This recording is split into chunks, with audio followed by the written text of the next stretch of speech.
ಪುತ್ತೂರು ಜಾತ್ರೋತ್ಸವದ ಅದ್ಭುತ ಕ್ಷಣಗಳ ಸಾಕ್ಷ್ಯಚಿತ್ರ ಇಂದು ಬಿಡುಗಡೆಗೊಳ್ಳಲಿದೆ.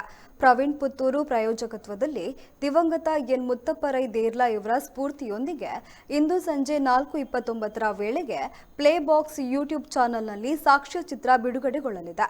Sachin Shetty, Shettar box films, Praveen Kumar Bolwar, Pavan S Bhat, Aniket ಎಂಎಕೆ ಇವರಗಳ ಕೈಚಳಕದಲ್ಲಿ ಸಾಕ್ಷ್ಯಚಿತ್ರ ಮೂಡಿಬಂದಿದ್ದು, Gururaj ಬೇರಿಕೆ, Pramod Kasaragod ಹಾಗೂ ಪ್ರವೀಣ್ ಪುತ್ತೂರು ಅವರ ಸಂಕಲನವಿದೆ.